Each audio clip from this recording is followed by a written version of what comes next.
Spoilers for anyone who hasn't played Undertale yet. Get out of here. Shoo, you don't belong here.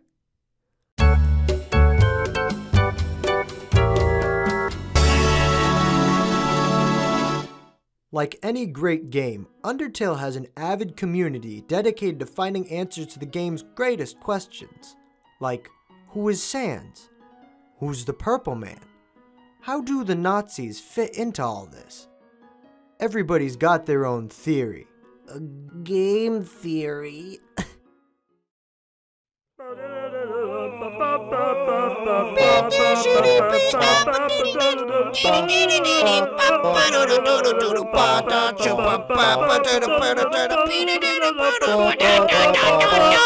That's good.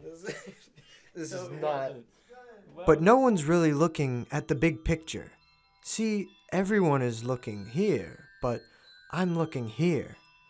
I'm not here to make theories. I'm on a lookout for facts.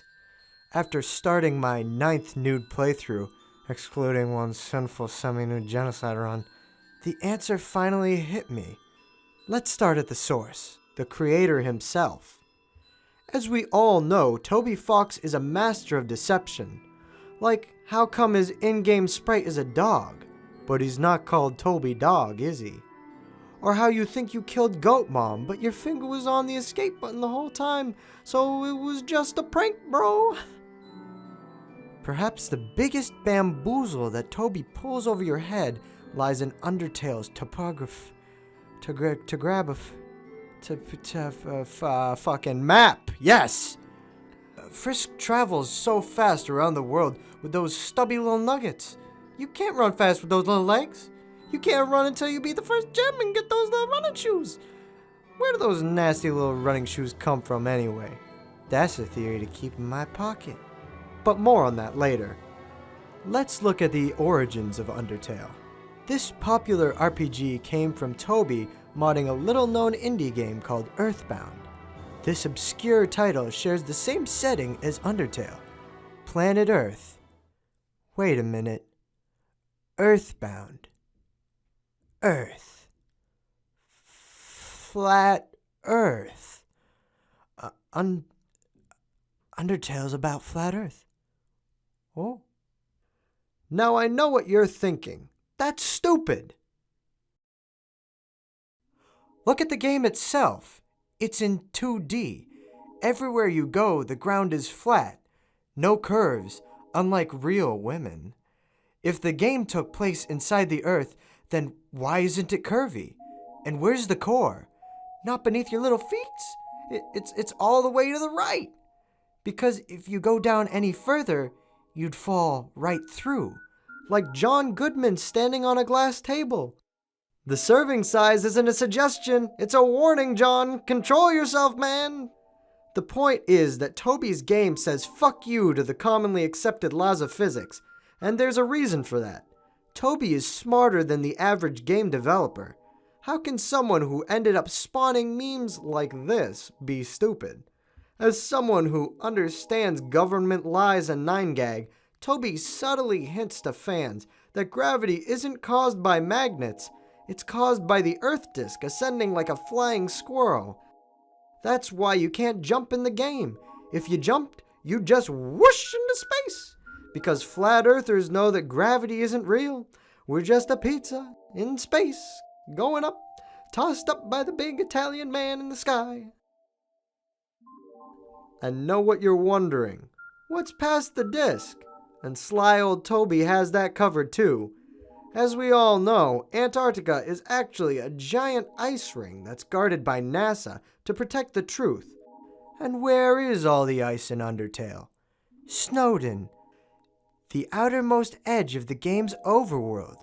Or should I say, underworld? What if Gaster was still the lead royal scientist? He was in charge of researching the wall, which he did from the basement in Sans' house. The darkness he fell into wasn't any ordinary darkness, it was space darkness. That's why there's so many guardhouses in Snowdin now. The dirty government is trying to hide it from their citizens. That would also explain why Alphys is depicted as such a terrible character, lying to the player just like how any real scientists lie to the public. Plus, all scientists are lizard people, so does that. I thought, hey, maybe it's just a coincidence. But then I remembered a key detail in all of this. The Tem Village, a secret society of nomads whose lineage and history extend back many generations. All we know is their names, but their names hide the biggest secret of all. When you first visit the Tem Village, they defer you to their brethren with high praise and camaraderie, until you get to the end of the line, and the last Tem lets you in on a secret that the others don't. He's not a Tem, but in fact a tool used by Toby to speak directly to the player. Watch what happens when we take his name, reverse it, and add periods to the spaces between. We get b.o.b, a reference to flatter, scholar, and rapper extraordinaire b.o.b. Why would Toby include a famous rapper in his game? The only plausible answer is that both Toby and b.o.b are members of the Flat Earth Society, dedicated to spreading the truth about our world to the uneducated sheeple with memes and diss tracks. Flat Earth is a problem only when people in charge think that way. No law stops you from regressively basking. Toby Fox inserts him into the game because he can't just explicitly say that the Earth is flat. He can only direct the people to the promised land, also known as b.o.b's Twitter page. So, Undertale fans, if you trust Toby, if you know that his game sends a powerful message, then believe. Believe in Flat Earth and send Toby your money. Believe in b.o.b. Believe in me. Send me money. Give us the power to succeed by clapping your hands and spinning around 3 times. We're like Tinkerbell. We need your strength so we can beat Kid Boo.